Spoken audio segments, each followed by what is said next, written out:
నమస్కారం ఈ న్యూస్ కి స్వాగతం హెడ్లైన్ చూద్దాం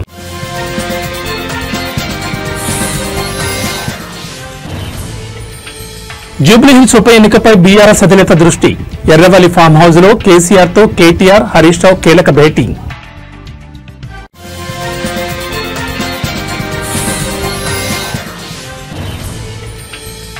రాష్ట్రపతి ద్రౌపది ముర్ముకు త్రుటిలో తప్పిన ప్రమాదం ల్యాండింగ్ సమయంలో కుంగిన హెలీప్యాడ్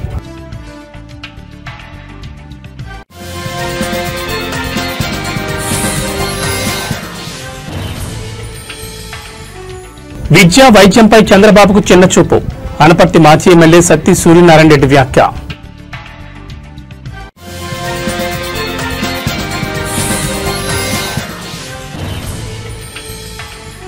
జూబ్లీహిల్స్ ఉప ఎన్నికకు భారీగా నామినేషన్లు దాఖలు పోటీలో 211 మంది అభ్యర్థులు ఇక డీటెయిల్స్ చూస్తే జూబ్లీహిల్స్ ఉప ఎన్నిక నేపథ్యంలో బీఆర్ఎస్ అధినేత మాజీ ముఖ్యమంత్రి కేసీఆర్ ఎర్రవల్లి ఫామ్ హౌస్ లో పార్టీ నేతలతో భేటీ అయ్యారు. ఇవాళ ఉదయం బీఆర్ఎస్ వర్కింగ్ ప్రెసిడెంట్ కేటీఆర్ మాజీ మంత్రి హరీష్ రావుతో సమావేశమయ్యారు. జూబ్లీహిల్స్ ఉప ఎన్నిక ప్రచార వ్యూహాలు రాష్ట్రంలో తాజా రాజకీయ పరిణామాలపై చర్చిస్తున్నట్లు సమాచారం. జూబ్లీహిల్స్ బీఆర్ఎస్ పార్టీ ఇన్ఛార్జీలతో రేపు కేటీఆర్ సమావేశం కాబోతున్నారు. ఈ నేపథ్యంలో ప్రచార వ్యూహాలపై ఇన్ఛార్జీలకు చేయాల్సిన దిశానిర్దేశంపై కేటీఆర్ కు అధినేత కీలక సూచనలు చేస్తున్నట్టు తెలుస్తోంది. అలాగే పార్టీ ఫిరాయింపు ఎమ్మెల్యేల అంశం కూడా ఈ భేటీలో చర్చకు రాబోతున్నట్లు సమాచారం.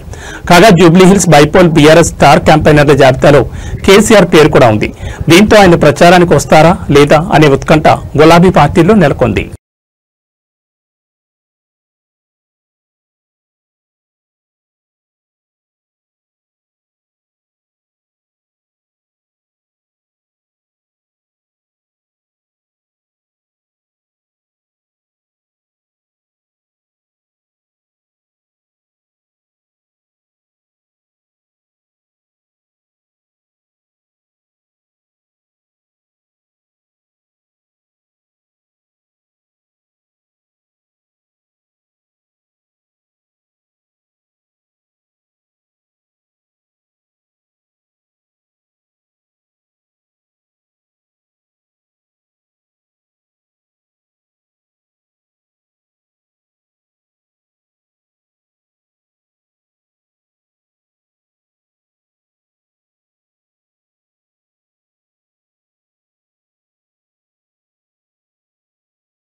మహబూబాబాద్ జిల్లా కేంద్రంలోని కాళోజీ వాకర్స్ అసోసియేషన్ ఆధ్వర్యంలో కొమరం భీం 125వ జయంతి నిర్వహించారు.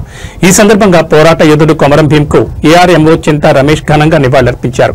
అనంతరం ఆయన మాట్లాడుతూ కొమరం భీం పోరాట స్ఫూర్తి నేటి యువత అలవర్చుకోవాలని సూచించారు. ఆదివాసీ జీవన విధానంలో మార్పులు తీసుకొచ్చిన మహనీయులను కొనియాడారు. ఈ కార్యక్రమంలో కాళోజీ వాకర్స్ అసోసియేషన్ సభ్యులు పాల్గొన్నారు.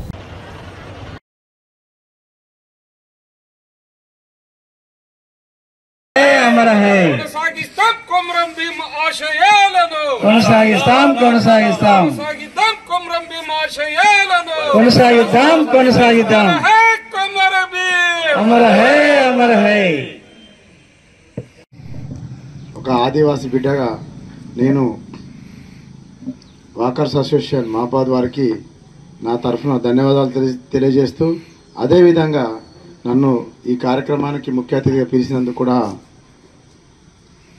రెండోసారి కూడా ధన్యవాదాలు తెలియజేస్తున్నాను. కొమరం భీమును అధ్యయనం చేసే క్రమంలో ప్రపంచం మొత్తం కూడా మన ముందు ఆవిష్కరణ చేయబడుతుంది. భుజముకు భుజం కలిపి తెలంగాణ ఉద్యమంలో అయితే నీళ్లు నిధులు నియామకాలన్నామో అక్కడ ఉన్నటువంటి జల్ జంగిల్ జమీన్ ఈ మూడు కూడా అవినాభావ సంబంధం ఉన్నది. ఎందుకు ఎక్కడో ఎప్పుడో ఏ మారుమూలలోనో ఒక ఆదివాసీ ప్రాంతంలో పోరాడినటువంటి ఒక వ్యక్తి తెలంగాణ ఉద్యమంలోకి వచ్చి ఒక దారంలాగా దండలో దారంలాగా ఎందుకు కొనసాగిండు, కాలాతీత వ్యక్తిగా ఎందుకు మారిండు, ఒక మరుగుజ్జుకున్నటువంటి వ్యక్తి ఒక కాలాతీత వ్యక్తిగా ఎందుకు మారుతా ఉన్నాడు అనే దాన్ని కూడా చూడాలి. స్పార్టకస్ ఏదైతే స్పార్టకస్ బానిస తిరుగుబాటు యోధుడు సిలువేయబడు, యేసుప్రభు కన్నా ముందు చాలా మంది సిలువేయబడ్డారు. చరిత్రలో పోయి చూసుకుంటే బానిసలు తిరుగుబాటుకు అనేక రూపాలు ఉంటాయి. అది ఆయుధం కావచ్చు, మాట కావచ్చు, పాట కావచ్చు, ఉపవాస దీక్ష కావచ్చు. ఆ రూపాలలో తీసుకున్నప్పుడు బానిస తిరుగుబాటు స్పార్టకస్ సిలువెక్కినప్పుడు మనం ఎందుకు ఓడిపోయాము స్పార్టకస్ అని సహచరుడు అడుగుతాడు. కొమరం భీమ్ కూడా అదే ప్రశ్నను ఫేస్ చేసింది సహచరులతో. మన దాంట్లో న్యాయం లేదా, మనకు హక్కు లేదా, మన భూమి పరాధీనం అవుతా ఉన్నది, మన శ్రమ దోపిడీ చేయబడతా ఉన్నది. భారత రాష్ట్రపతి ద్రౌపది ముర్ముకు కేరళ పర్యటనలో ఉండగా త్రుటిలో పెను ప్రమాదం తప్పింది. ఆమె ప్రయాణిస్తున్న హెలికాప్టర్ ల్యాండింగ్ సమయంలో హెలిప్యాడ్ కుంగిపోవడంతో ఈ ఘటన జరిగింది. ఈ ప్రమాదం కొచ్చిలోని పరేడ్ స్టేడియంలో చోటు చేసుకుంది. రాష్ట్రపతి కొచ్చి పర్యటనలో భాగంగా హెలిప్యాడ్ పై ల్యాండ్ అయిన వెంటనే ఆ హెలిప్యాడ్ కుంగిపోయింది. హెలిప్యాడ్ కుంగిపోవడంతో హెలికాప్టర్ ఒక పక్కకు వరిగిపోయింది. ఈ సంఘటనతో అక్కడ కొద్దిసేపు తీవ్ర ఉద్రిక్తత నెలకొంది. వెంటనే అప్రమత్తమైన సిబ్బంది చర్యల వల్ల రాష్ట్రపతి సురక్షితంగానే బయటపడ్డారు. ఆమెకు ఎలాంటి గాయాలు కాలేదు. ప్రమాదాన్ని గుర్తించిన వెంటనే పోలీసులు మరియు అగ్నిమాపక సిబ్బంది హోటాహోట్న రంగంలో దిగారు. వారు వెంటనే హెలికాప్టర్ నెట్టి పక్కకు చేర్చి పరిస్థితిని అదుపులోకి తీసుకొచ్చారు. రాష్ట్రపతి క్షేమంగా బయటపడడంతో అంతా ఊపిరి పీల్చుకున్నారు. ఈ ఘటనపై అధికారులు విచారణ చేపట్టారు.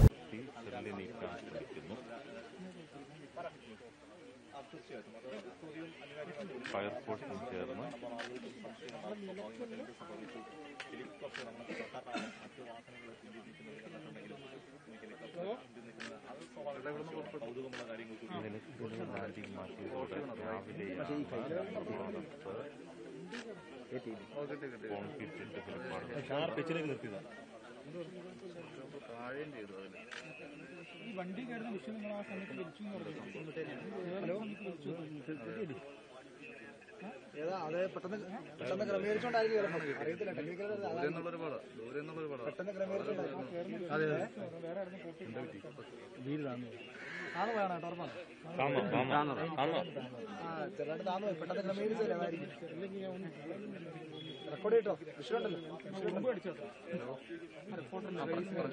പോയി പോയി പോയി പോയി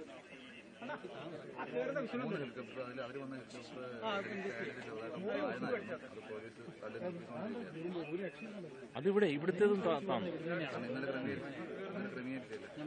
విద్య వైద్యం అంటే ముఖ్యమంత్రి చంద్రబాబు నాయుడుకు చిన్న చూపని ప్రజల ఆరోగ్యాన్ని పరిచయం పెడుతున్నారని అనపర్తి మాజీ ఎమ్మెల్యే డాక్టర్ సత్తి సూర్యనారాయణ రెడ్డి విమర్శించారు. రాష్ట్రంలో మెడికల్ కళాశాల ప్రైవేటీకరణను వ్యతిరేకిస్తూ వైఎస్ఆర్సీపీ అధ్యక్షులు వైఎస్ జగన్మోహన్ రెడ్డి పిలుపు మేరకు కోటి సంతకాల సేకరణ ప్రజా ఉద్యమంలో భాగంగా రచ్చబండ కార్యక్రమాన్ని ఈ రోజు బిక్కవోలు మండలం కాపవరం గ్రామంలో నిర్వహించారు. ఈ సందర్భంగా రచ్చబండ కార్యక్రమం ప్రారంభానికి ముందు దివంగత ముఖ్యమంత్రి వైఎస్ రాజశేఖర రెడ్డి విగ్రహానికి మాజీ ఎమ్మెల్యే డాక్టర్ సత్తి సూర్యనారాయణ రెడ్డి పూలమాలలు అర్పించారు. ప్రభుత్వ మెడికల్ కాలేజీలను కాపాడేందుకు వైఎస్ఆర్సీపీ నిరంతరం పోరాటం చేస్తుందని అనపర్తి మాజీ శాసనసభ్యులు డాక్టర్ సత్తి సూర్యనారాయణ రెడ్డి తెలిపారు.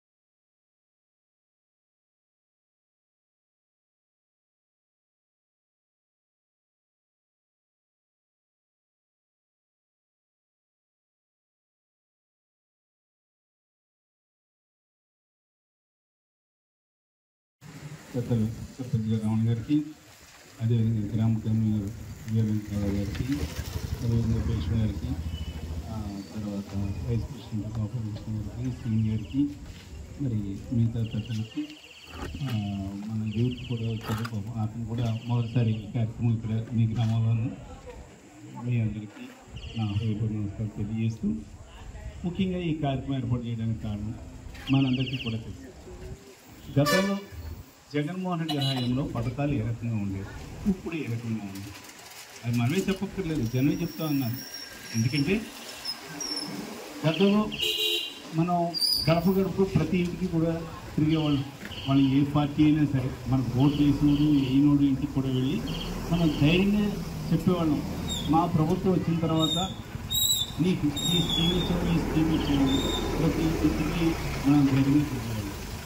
మరి కూటమి ప్రభుత్వం సంవత్సరం అయిన తర్వాత వాళ్ళు వచ్చి ఏదో మన ఇంటికి మన ప్రభుత్వం ఏదో కార్యక్రమం ఏర్పాటు చేసి మనకేమో రోజంతా పడితే వాళ్ళకి గంటలోనే ఆ గ్రామం అయిపోయింది. వాళ్ళకి కావాల్సిన వాళ్ళు ఇలా తిరిగి అది కొంచెం ఫోటోలు తీసుకుని వెళ్ళిపోయారు. కానీ ప్రతి ఇంటికి వెళ్ళి వైఎస్ఆర్ కాంగ్రెస్ పార్టీ అధికారంలో ఉండగా మేము మీకు ఇంకా బాగా చేసామని కానీ, లేదంటే కనీసం వాళ్ళు ఇచ్చిన స్కీములు కూడా మేము కూడా ఇస్తున్నామని కానీ ఏ ఇంటికి కూడా వాళ్ళు చెప్పలేకపోయారు. అందుగురించే ఒక గంటలో తూతూ మంత్రంగా వాళ్ళు ఈరోజు మహబూబాబాద్ జిల్లా బయ్యారం మండలంలోని రామాలయం సెంటర్లో కొమరం భీం 125వ జయంతి వేడుకలు ఘనంగా జరిగాయి. తెలంగాణ ఆదివాసీ ప్రజా సంఘాల ఐక్య కార్యాచరణ కమిటీ జాక్ ఆధ్వర్యంలో జరిగిన ఈ కార్యక్రమంలో భాగంగా ఆయన విగ్రహానికి పూలమాలలు వేసి నివాళులర్పించారు. అనంతరం తెలంగాణ ఆదివాసీ ప్రజా సంఘాల ఐక్య కార్యాచరణ కమిటీ చైర్మన్ పూనిం శ్రీనివాస్ మాట్లాడుతూ గత 50 ఏళ్లుగా ఆదివాసులకు చెందాల్సిన రిజర్వేషన్లను రాష్ట్ర ప్రభుత్వాలు దొడ్డిదారిన వచ్చిన వారికి దోచిపెడుతున్నాయని ఆరోపించారు. దీని కారణంగా ఇవాటికి ఆదివాసీలు అన్యాయానికి గురవుతున్నారని చెప్పారు. ఈ క్రమంలోనే మా ఊళ్ళో మా రాజ్యం అనే నినాదంతో యువత ముందుకు సాగాలని పిలుపునిచ్చారు. రిజర్వేషన్లు హక్కుల కోసం ప్రభుత్వంతో పోరాడాలని పేర్కొన్నారు.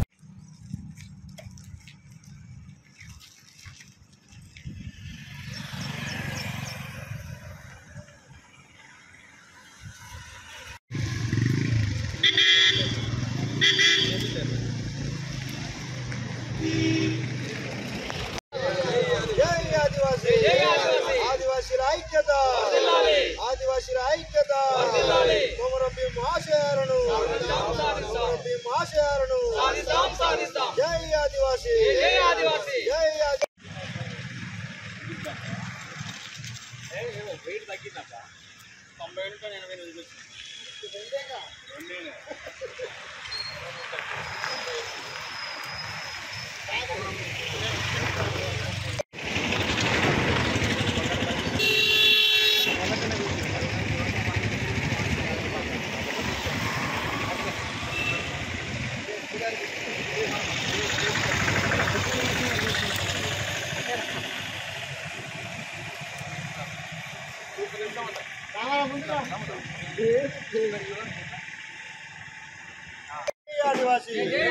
ఆదివాసీల ఐక్యత ఆదివాసీల ఐక్యత కొమరం భీం గారి ఆశయాలను తెలంగాణ రాష్ట్రంలోని అత్యంత ప్రతిష్టాత్మకమైన జూబ్లీహిల్స్ శాసనసభ నియోజకవర్గం ఉప ఎన్నికకు సంబంధించి నామినేషన్ల దాఖలు ప్రక్రియ ముగిసింది.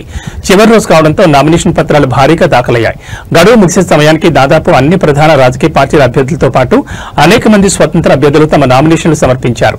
చివరి రోజు మొత్తం మీద పదుల సంఖ్యలో నామినేషన్లు రిటర్నింగ్ అధికారి కార్యాలయంలో దాఖలయ్యాయి. అధికార ప్రతిపక్ష పార్టీల నుంచి బరిలో ఉన్న ప్రధాన అభ్యర్థులు ఇప్పటికే 1 లేదా 2 సెట్ల నామినేషన్లు దాఖలు చేసినప్పటికీ చివరి రోజు అదనపు సెట్లను కూడా సమర్పించారు. ఈ ఉప ఎన్నికల్లో అదృష్టం పరీక్షించుకోవడానికి అనేక మంది స్వతంత్ర అభ్యర్థులు కూడా ఉత్సాహం చూపించారు. వీరు కూడా చివరి రోజు తమ నామినేషన్లను పెద్ద సంఖ్యలో వేశారు. నామినేషన్ దాఖలు సందర్భంగా జూబ్లీహిల్స్ పరిసర ప్రాంతాల్లో ఉద్రిక్తత సందడి వాతావరణం కనిపించింది. వివిధ పార్టీల మద్దతుదారులు కార్యకర్తల భారీ ర్యాలీలతో ఈ ప్రాంతం హోరెత్తిపోయింది.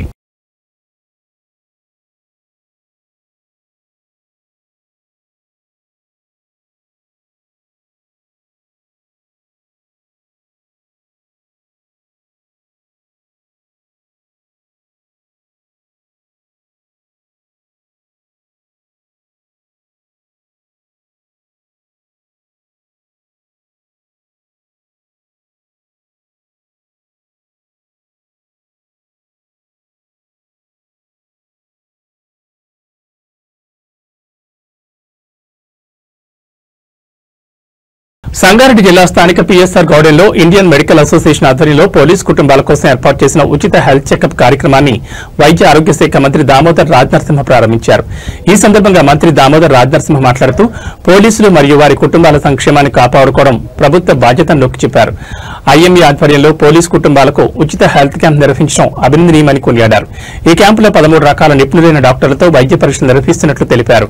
ఆరోగ్యం, వైద్య విద్య శాఖల పనితీరు ప్రభుత్వాలు మారినా మారదని, ఆరోగ్య వ్యవస్థను బలోపేతం చేయాల్సిన అవసరం ఎంతైనా ఉందని అని అన్నారు.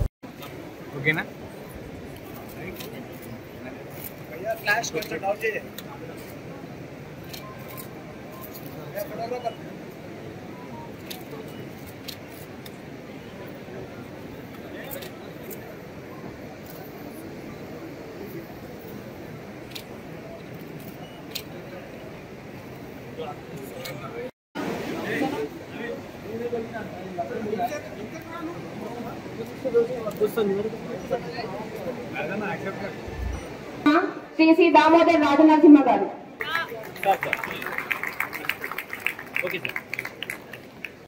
ఈ క్యాంప్కు విచ్చేసిన పోలీస్ అధికారులు, వారి కుటుంబ సభ్యులు, పాత్రికేయ మిత్రులారా,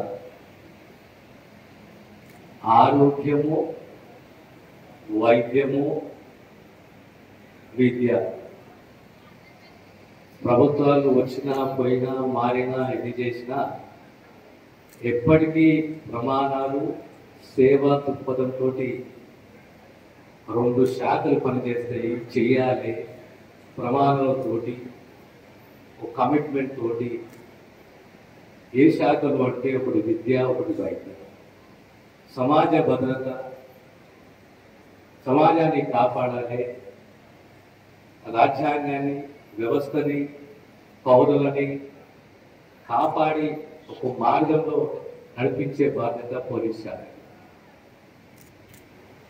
ఈరోజు సుమారు 80 మంది డాక్టర్లు, పారామెడికల్ స్టాఫ్, నర్సెస్, మీరందరూ కలిసి 13 రకాల డిపార్ట్మెంట్లో టెస్టులు, ఇనీషియల్ చెకప్, స్క్రీనింగ్, తర్వాత రికమెండేషన్స్, ప్రిస్క్రిప్షన్స్, ఇవన్నీ కూడా ఈ క్యాంప్ ద్వారా మీ కుటుంబానికి అందబోతున్నాయి.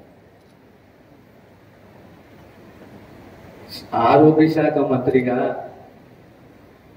అంటే నా అనుభవాలు మీతో పంచుకుంటాను. Everybody thinks it's a very small department.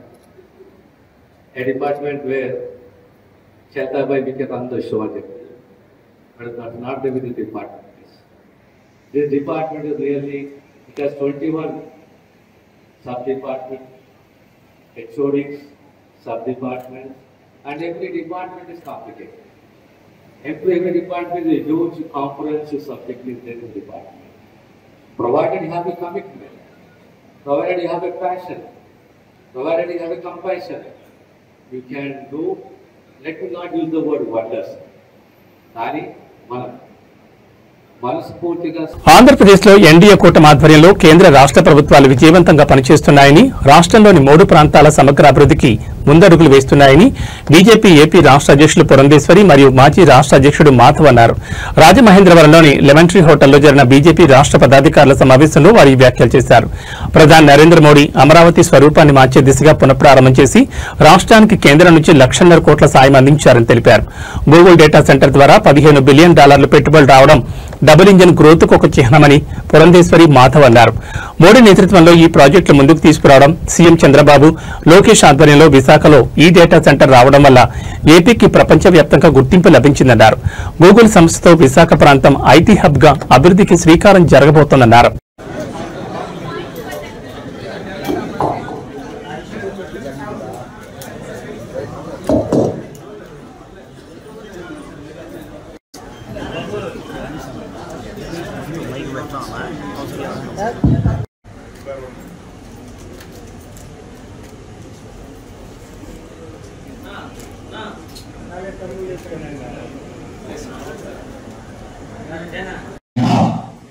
And we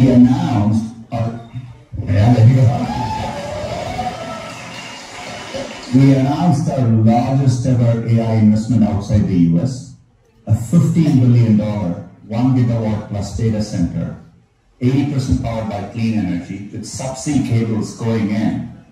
The chance to transform a region like that with a kind of investment, it really meant a lot to be able to call the Prime Minister who really cares about developing the country. And this has been his vision. I know you know him well too. And so, anyway, it's extraordinary to see the impact of all this. Very exciting. And it's a great way to give back. So you really see that this kind of technology, giving access, to be developed. సంస్థల్లో 1.4 million మహిళలు ఇవాళ నాయకత్వం వహిస్తున్నారు. అదేవిధంగా మొన్న మనం pass చేసినటువంటి నారీ శక్తి వందన అధినియం మాధ్యమంగా ఇవాళ 33% మహిళలు పార్లమెంట్లోకి, అసెంబ్లీలోకి రాబోతున్నారు.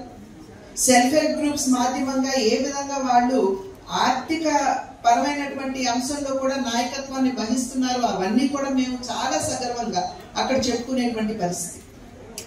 ఇవన్నీ ఎలా సాధ్యపడుతున్నాయంటే ఒక మంచి నాయకత్వం ఇవాళ దేశానికి ఉన్నటువంటి సందర్భంలో, ఒక దేశ సేవకి అంకితమైపోయినటువంటి నాయకత్వం ఇవాళ అక్కడ ప్రధాని స్థానంలో ఉన్నటువంటి సందర్భంలో నరేంద్ర మోడీ గారి నాయకత్వంలో దేశం ఇంత అభివృద్ధి సాధిస్తున్నది అనేటువంటి విషయాన్ని మేమందరం కూడా చాలా గర్వంగా అక్కడ ఆవిష్కరించుకోగలం. కనుక ప్రజలు బ్యాలెన్స్ అండ్ ఇన్క్లూజివ్ గ్రోత్, సమగ్ర సమ్మిళిత అభివృద్ధి నార్త్ కోస్టల్ ఆంధ్ర విశాఖపట్నం కేంద్రంగా, అలాగే సెంట్రల్ రీజియన్ అమరావతి కేంద్రంగా, అలాగే రాయలసీమ రీజియన్, ఈ 3 ప్రాంతాలకి అభివృద్ధి సంబంధించిన అనేక రకాల కార్యక్రమాలు శరవేగంగా నడుస్తున్న ఒక తరుణం. కేంద్ర ప్రభుత్వం యొక్క సహకారం కారణంగా నార్త్ ఏషియా ఆ విధంగా గ్లోబల్ గేట్వేగా మారే విధంగా, అలాగే గ్లోబల్ హెడ్ క్వార్టర్స్ ఏఐకి విశాఖపట్నం మారే విధంగా ఏదైతే ప్రయత్నం జరిగిందో నరేంద్ర మోడీ గారి నేతృత్వంలో దాన్ని ముందుకు తీసుకురావడం, నిర్మలా సీతారామన్ గారు, అశ్విని వైష్ణవ్ గారు కలిసి మన గౌరవ ముఖ్యమంత్రి చంద్రబాబు నాయుడు గారు అలాగే లోకేష్ గారి యొక్క ఆధ్వర్యంలో దాన్ని ఏ విధంగా మనం చైనాకు ఉంది, తర్వాత భారతదేశం ఉంది, తర్వాత అమెరికాకు ఉంది. ఇవాళ మన దగ్గర నుంచి అనేక మంది అమెరికా వెళ్తున్నారు. ఇవాళ ట్రంప్ యొక్క అనేక రకాల కారణాలుగా వీసా సంబంధించిన రిస్ట్రిక్షన్స్ కారణంగా మన వాళ్ళందరూ ఇక్కడే ఉండబోతున్నారు. సుమారు 5 లక్షల ఉద్యోగాలు ఆంధ్రప్రదేశ్ లో 5 సంవత్సరాలు సృష్టించబడడానికి ఇది తప్పకుండా కారణభూతం కాబోతుంది. ఒక క్యాస్కేడింగ్ ఎఫెక్ట్, అన్ని రకాల power house of Rayalaseema, power house of south ఇండియాగా రాయలసీమ మారబోతుంది. ఆ విధంగా డబుల్ ఇంజిన్ సర్కార్ యొక్క ఆధ్వర్యంలో ఆ విధంగా రాయలసీమ ముందుకెళ్తుంది. అలాగే చివరిగా మన అమరావతి సెంట్రల్ ఏదైతే ప్రాంతం ఉందో ఈ ప్రాంతాన్ని ముందుకు తీసుకెళ్లే విధంగా మరొకసారి క్యాపిటల్ ఆన్ ద రైస్. నువ్వు ఐపీఎస్ ఎట్లా అయ్యావు, చదువుందేమో గానీ తెలివి లేదంటూ తాడిపత్రి మున్సిపల్ చైర్మన్ జేసీ ప్రభాకర్ రెడ్డి తాడిపత్రి ఏఎస్పీ రోహిత్ చౌదరిపై ఆగ్రహం వ్యక్తం చేశారు. అసలు నీకు ప్రోటోకాల్ తెలుసా, జిల్లా కలెక్టర్ను మిలిటరీ ట్రస్ట్ లో వెళ్లి కలుస్తావా అని ప్రశ్నించారు. పోలీస్ సమరవీరుల సంస్మరణ దినోత్సవం సందర్భంగా జేసీ ప్రసంగించారు. ఏఎస్పీ రోహిత్ ప్రెస్ మీట్ పెట్టి తాడిపత్రిలో శాంతి భద్రతలు అదుపులో ఉన్నాయని చెప్తాడా అంటూ ఆగ్రహం వ్యక్తం చేశారు. రాళ్ల దాడులు జరిగితే నువ్వు బయటకు రాలేదని, కానిస్టేబుల్ సీఐ లేకుండా నువ్వు బయటకు రాలేదు, నువ్వు పోలీస్ అధికారివా అంటూ మండిపడ్డారు. తాడిపత్రిలో ఘర్షణ జరిగితే ఇంట్లో దాక్కుంటావా అంటూ ప్రశ్నించారు. ఏఎస్పీపై 10,000 మంది సంతకాలతో ప్రభుత్వానికి పంపిస్తానని తెలిపారు. నమస్కారాలు. ఈరోజు తాడిపత్రిలో అమరవీరులకు ఘనంగా ప్రతి ఒక్కరు పాల్గొని ఘనంగా జరుపుతున్నారు. నాకు తెలిసి ఆ పోలీస్ బీటీసీ గ్రౌండ్స్ లో ఏమన్నా ఉంటుందేమో కానీ తాడిపత్రి ప్రజలకు పోలీసులు గుండెల్లో ఉన్నారు. మేము మరవలేం మిమ్మల్ని. అందువలనే మా కౌన్సిలర్లు చాలా మంది నిన్నటి రోజు నా దగ్గర రావడం జరిగింది. అన్నా ఇది జరిగితే ఎలా ఉంది అంటే నేను చెప్పిన one of the best program, ఏమేమో పెట్టుకుంటుంటాం కానీ ప్రతి క్షణం మనను మన కనురెప్పలు ఎట్లా కాపాడుతాయో ఆ విధంగా కాపాడే వాళ్ళు 2 ఒకటి ఆర్మీ, రెండోది పోలీసులు. ఫ్యూచర్ లో టెక్నాలజీ చాలా మారుతోంది. నిన్న కూడా చూసినాం సింధూరులో ఎంతమంది చనిపోయినారు ఎందుకు తెలుసా?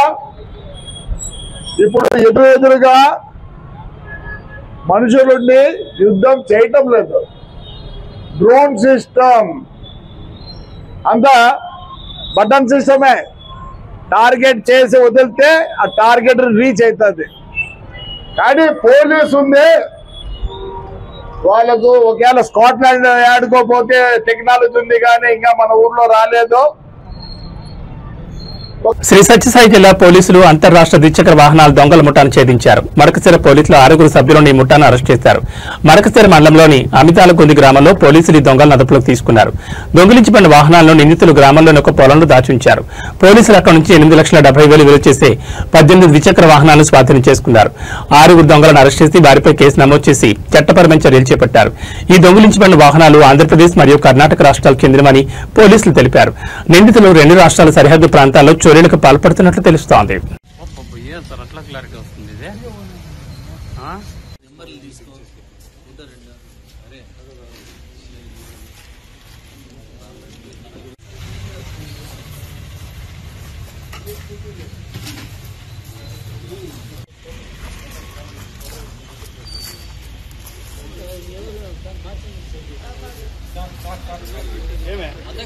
ఫోటో తీసుకొని సార్ రండి సార్. ఓకే ఓకేనా. కానీ ఇప్పుడు ఈ రకమైన నేరస్తుడు ఇదే చేస్తాడు అనేటువంటిది పోయింది. ఎప్పటికీ ఎప్పటికి ఏదో సూటబుల్లో దాని మోటార్ సైకిల్ అఫెండర్స్ ను. ఇవి బులెటిన్ విశేషాలు. మరో బులెటిన్లో మళ్ళీ కలుసుకుందాం. నమస్కారం.